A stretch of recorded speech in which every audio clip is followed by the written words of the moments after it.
let's look at it. Sounds like a great idea. Enchanted by the mysterious presence of the mirror, I start to walk towards it. Before I knew it, I was standing right next to it. Wait, next to it? I blink while looking at it in silence. Wait, if you're standing next to it, you can't look into it. I mean, at it even. You can only see the frame, right? There is something incredible in it. It's a mirror. Not just that, something beautiful too. Are you talking about yourself? I don't think, before extending a hand, touching the glass with the tip of my fingers. It feels like touching the surface of a frozen lake.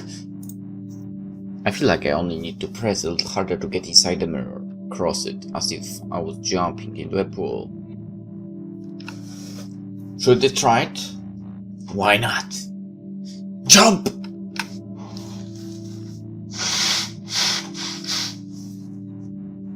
I'm not aware of what I was thinking until my feet moved, but then it was too late to stop.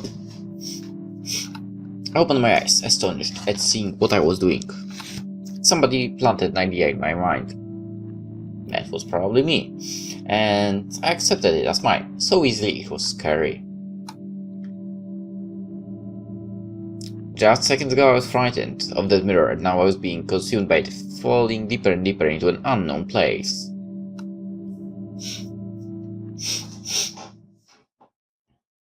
I closed my eyes, now unable to see me fall. I want to scream, but no sound comes out from me. It's as if I was screaming in outer space, but there is air here. No, I was wrong. It's not air, but water what surrounds me. I'm sinking as if someone had chained an anchor to my legs so fast I confused it with falling. The sensation doesn't go away for many long seconds that seem eternal. I lose myself falling from the world I belong to another unknown one.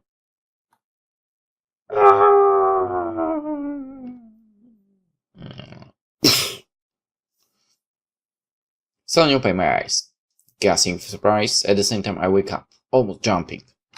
I was about to scream, as if waking up from a nightmare. I would say it was just that, if it wasn't for a single detail. I rub my forehead, finding small drops of sweat. Then I take a deep breath, close my eyes for a moment. My heart still beats anxious, but slowly it relaxes.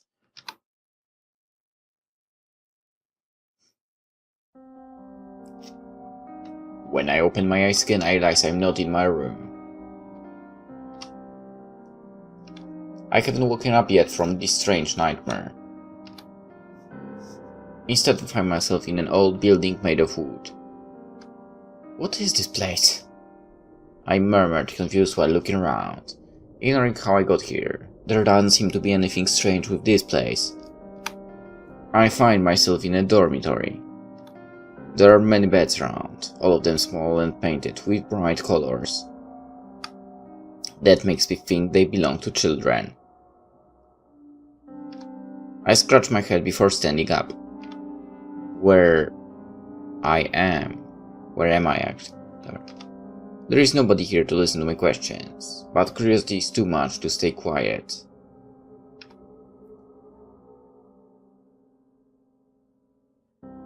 I didn't realize before, but the beds have names in them. Royer. I read aloud. With curiosity I look at the others. Mary, Henry. Then I suddenly stop, opening my eyes wide, astonished. My heart jumps when I read the next name. Gary. What is this? I can't explain why it has my name. The only answer that comes to my mind is that someone was waiting for me and prepared it, but in that case, it is too small. I shake my head confused, then look at the bed next to it. In Soul Time, I'm hit by a new surprise that makes me tremble to the core. The name on it was crossed, but there is another one below it that I instantly recognize. Alice. It's her. It must be her who brought me here, I said with complete confidence. Then I took down trying to think on what to do next. Soon after I rubbed my forehead, feeling quite stupid. I first need to get out of here and then find a way back home. Of course. I said to myself, as if it was so easy.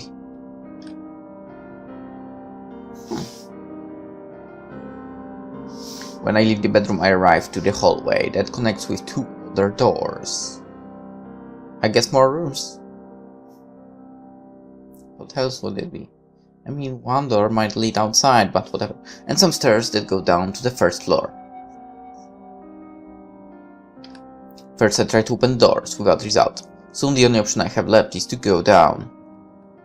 At the end of the stairs there is a door. When I open it, I see what seems to be the living room.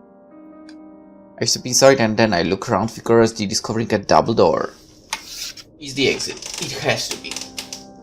I almost jump excited with that thought. But that happiness would not last much. After looking at it closely, I realized something. That door was never going to open. There wasn't anything keeping it closed. It's just I'm looking at a fake door. It's only a part of the wall disguised as a door. This can't be, I said after meaninglessly trying to open it. Then I shake my head. I'm wrong. This is very possible. After all, I'm inside another world. This is the world behind the mirror. I can't judge it with the same logic as mine. I shouldn't. I take a deep breath before letting out a long sigh. If I want to escape, I guess I could try with the same mirror that got me in. Now the problem is finding it. Gary! Suddenly I feel a chill. All of my body turns to ice when I hear someone call my name, whispering it with a creepy voice behind my back. I instantly turn around, finding surprised how from nowhere not one, but 4 doors had appeared. Oh crap. What is going on? I said, confused before getting closer. Each door has a name written. The first whisper, Trip to the Deep, the Kingdom of the Sun, and the Forgotten Castle. So I guess we can go to the Forgotten Castle.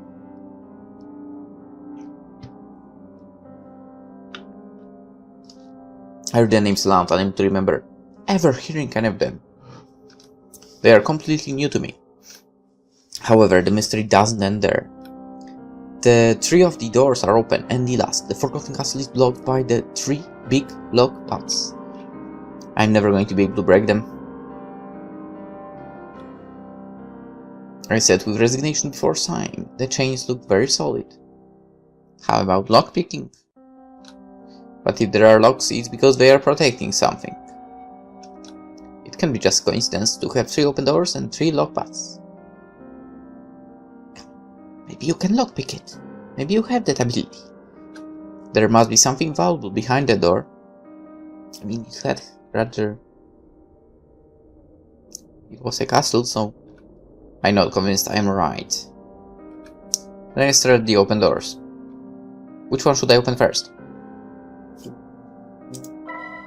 I would say let's choose...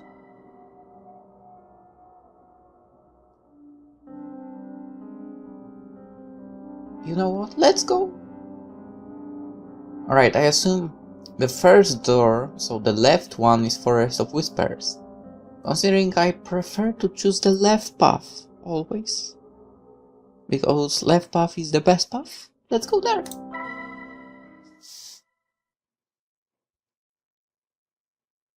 Alright, that was a bad idea. It's night, and in the forest, not good. Suddenly I open my eyes. However, I don't wake up in my bed as I would like. Instead, I find myself laying under a tree, in the middle of a thick and dark forest.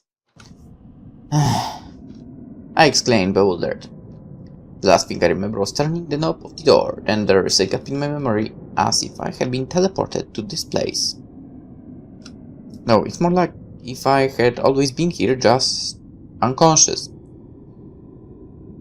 Being unconscious in the forest... That's not good, I guess. The memories of the orphanage and everything that happened before are blurry in memory, as if only a bad dream.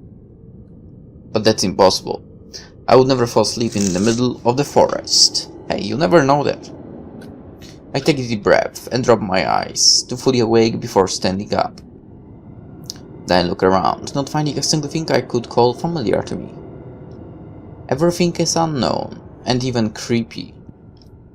A forest full of trees with twisted branches, the air is damp and cold. The leaves seem to whisper words when they move with the wind, but that is only my imagination, or so I hope. Thankfully, a full moon gives enough light to see my way. Sure, but I would still say, being in a forest at night is kinda creepy.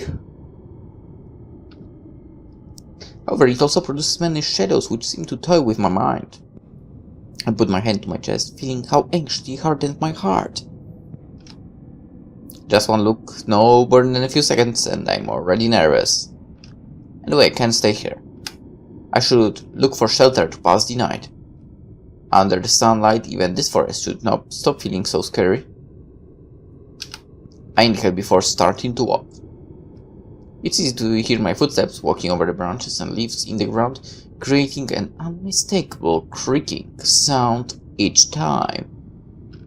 Occasionally I stop and look around, thinking I saw something move, but after looking at it better I realized it is nothing. The leaves whisper with the wind, saying words I can manage to understand. I feel they laugh at me behind my back, as if the trees could make fun of me. But that's impossible, right? Strangely, there is a sliver of doubt in my mind. After all, it wouldn't be the first impossible thing to happen this long night.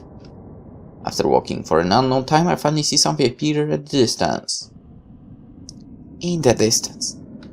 It seems to be a wooden sign. Those used to say the name of the place. Excited, I hurry up until I am close enough to read it, with the dim light. It is a warning sign. Danger!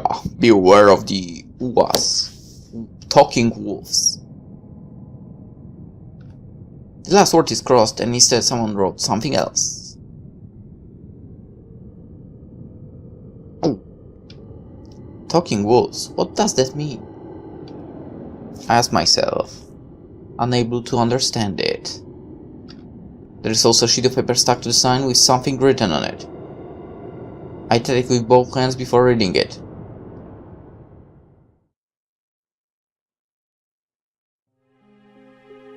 The Lonely Girl. Once upon a time, there was a girl who lived in a cabin in the woods without any company except for her grandfather. He used to hunt during the day and gather wood during the night. Every day he get up early and return late at night, which is why she never got to see him. Because when she woke up, he was already gone, and didn't come back until after she had gone to bed. Even then, days were gentle, she never felt cold or hungry. However, there was something, a secret which worried her. During the day, she sun? What? Probably did, but okay. During the day, the sun shined between the leaves of the trees. The forest was beautifully painted by the green of the leaves and full with sound of the animals, like the singing of the birds. However, when the sun came down, all the charm and beauty of the forest was lost. At night she closed all doors and windows, and then, frightened, heard the howling of the wolves. The sound of their howls made her heart tremble, feeling something terrible in them. Some nights they didn't howl, some others it felt like they would never stop. Sometimes they seemed to be very far, and others too close, as if they were right next to the house. She knew that as long as she stayed inside, she was safe. She only had to do that, stay inside the house and sleep until the sun came out again. Technically, yes. On the other hand, I guess maybe wolves would be able to get into the house.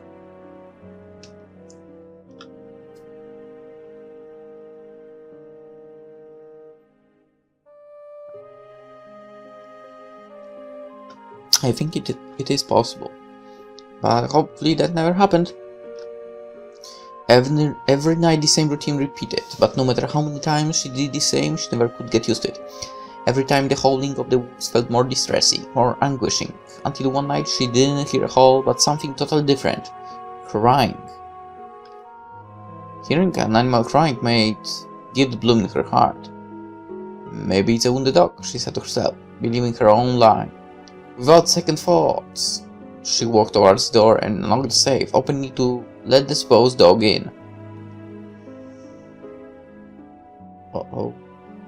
As she opened it, smiling, she thought she had finally found someone to make her company at home.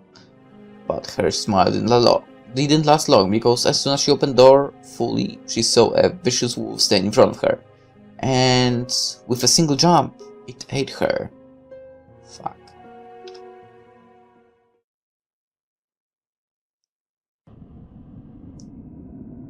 What is this? A children's story? Yeah, honestly, I don't think so. I can imagine what kind of person would stick a story in a sign. A person that doesn't want you to enter the forest? Or you are already in the forest? I think about it for a moment and then shake my head and sigh. Anyway, I have to keep moving. I can't waste time thinking about this, and a part of me thinks it's better to leave it unanswered. Without delay, I resume walking across the forest. I walk in a straight line, in a single direction, okay? Definitely.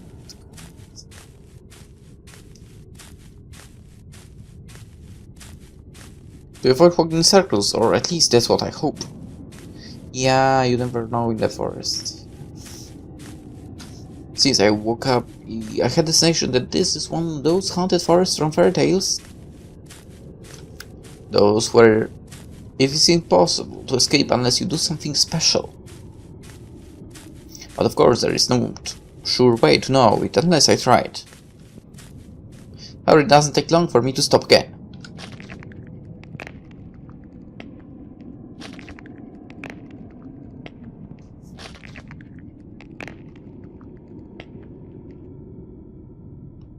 I'm no specialist, but doesn't it sound like something was eating something? Suddenly heard something. Sound that doesn't stop. Actually, it stopped, but I feel a chill run over my neck. When I realized what sound it was. It's something I know very well. The sound of chewing. I'm a genius.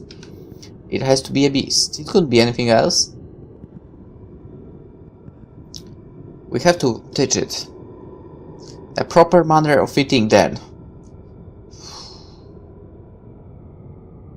Anyone else had these sounds of chewing?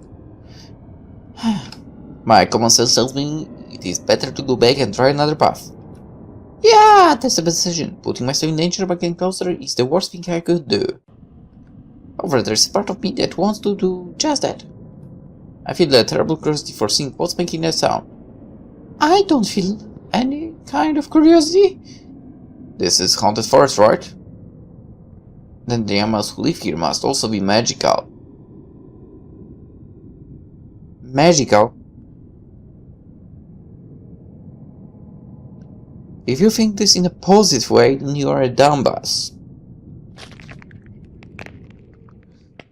Someone who chews like that is definitely not good.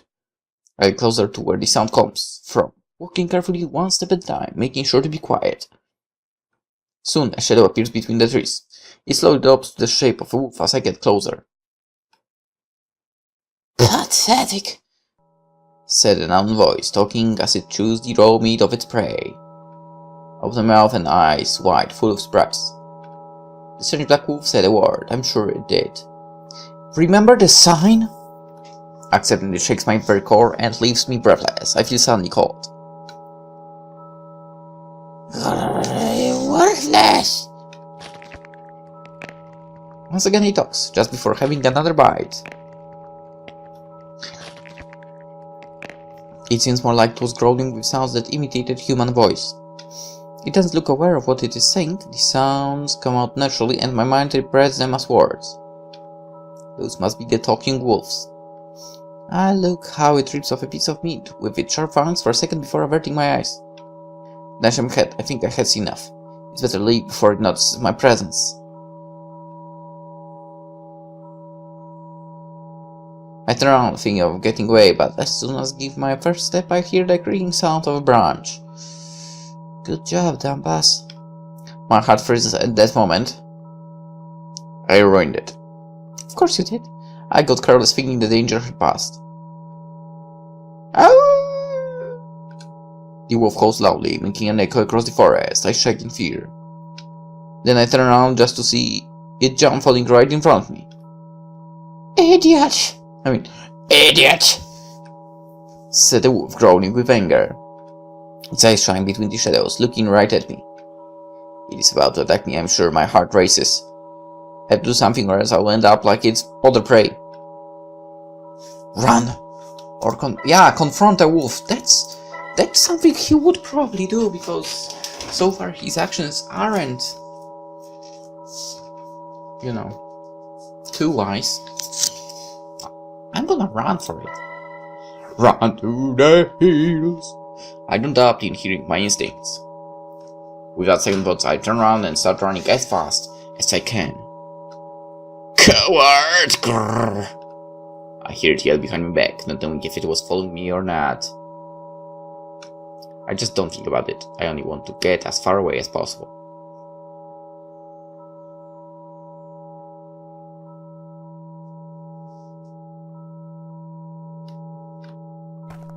I run like never before in my life. I've never been really fit, but I also never had a motivation as good as this to keep running. That's not my words. I hear my rushed footsteps over the leaves of the forest, until I finally stop to catch my breath, after running for unknown minutes. I gasp for air, feeling my legs and chest burning. Then I look back, finding relief that there are only shadows and twisted trees. The beast was left behind. Dubbed. I close my eyes and sigh just before collapsing on the ground. Okay, that's also a stupid thing to do now. I have no more strength to stand up. My heart keeps beating fast, reminding me of the danger. I want to get out of here, I said to myself, close my eyes for a moment. I take a deep breath, trying to relax. When my eyes open again, I look around with curiosity. What is this? I said, noticing there was a sheet of paper on the ground. Curious, I get closer and pick it up. Then I read what it says. Don't try to speak with the wolves. Don't feed them. How weird. I murmured, confused by the strange message.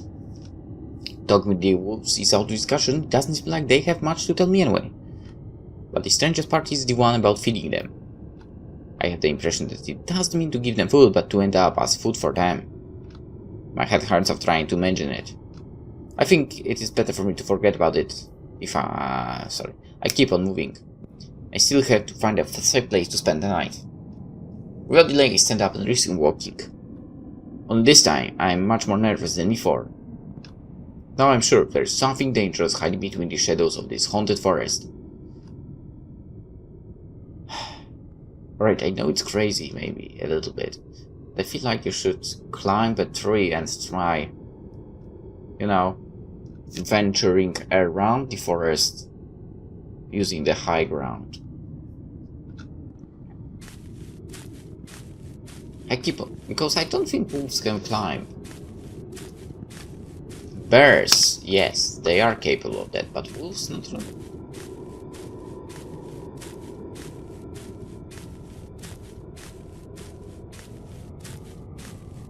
Anyway, I keep on walking without saying a word, just listening to the lonely sound of my footsteps.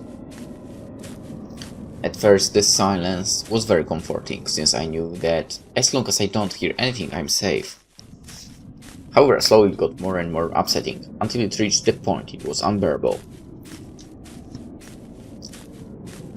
The silence, being so well known and surrounded by nothingness, is just depressing. I feel like if everything I do is a meaningless effort. I rub my forehead out of frustration. I just don't know what to do. I have no map, no clue, not even loose idea. Give me some sense of direction. I was about to lose my mind when suddenly I saw what seems to be a building at a distance. I squint, trying to see better what it is. A building. An old wood cabin in the forest. I wonder if it's the one from the letter. Finally! I exclaimed cheerfully at the same time that my heart jumps excited. After getting closer, I realized it is in a really bad shape. Old, damaged by time and exposure to the elements, with the door and windows broken. At night and inside this forest, it seemed like the ideal place for an horror story. A lonely cabin in the middle of a haunted forest. I just hope the wolves have scared away the witches.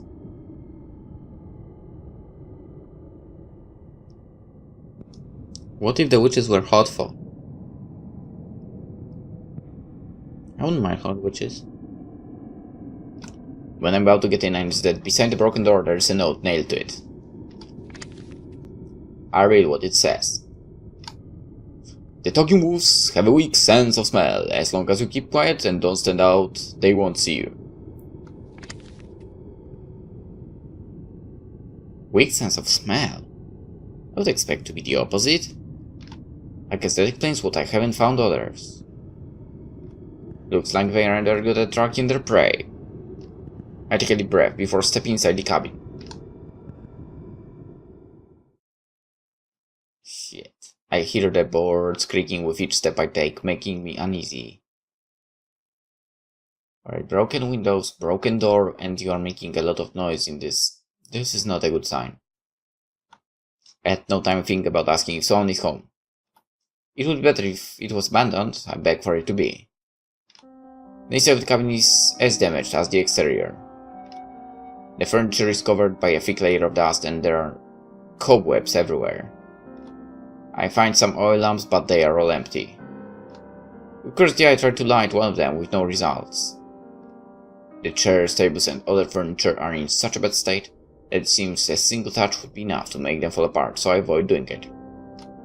The oven still has cold inside, but doesn't seem to have been used in a long time. I continue exploring until finally stopping in front of the door. My heart jumps when I feel a chill run over my spine. I hold my breath, unable to believe it. There's light coming out from under the door. It's perfectly quiet, but just seeing light in there makes me think there is someone inside. However, the hard part is guessing who could that be. At least I don't think it's a wolf. Then suddenly remember what I thought before. It was only a joke when I said that about the witches, but now I was actually considering it. I knocked the door, just carefully open, holding my breath as I wait for what would be revealed in the other side. My eyes open wide in surprise. At the same time, my face gets pale with incredulity as I see in front of me a little girl lying on the floor and reading a book. Say what? I look at her in silence without moving a single muscle. I don't know what should I do. I'm not even sure it was real. And yet, here it is, in front of my eyes, looking so innocent. Suddenly the girl blinks and notices my presence. She then turns her head, staring at me for a couple of seconds. Without reason, she exclaimed, terrified, standing up with a single move and getting behind the bed in the room. It was her protecting the shield against the unwanted invader that I was. I scratch my head confused and raise my hand, showing with the gesture that I don't have bad intentions. I stay like that, still and quiet, for a moment for her to calm down. I'm sorry, I didn't mean to scare you. I asked her, saying that I understand how she peeks from behind the bed. It might sound silly, but to me it was incredibly cute. Don't be shy, it's only I'm lost and was looking for a place to rest for the night. Something like that. I stopped from to let her say something, but after getting no answer for a while I continue. My name is Gary. What is yours? I smiled gently as I crouched so that we can see at each other's eyes. I stare at her and she stares back at me, as if we could see the interior of our hearts in our eyes. Her look is fragile but honest. She blinks, taking a few more seconds before finally getting out from behind the bed.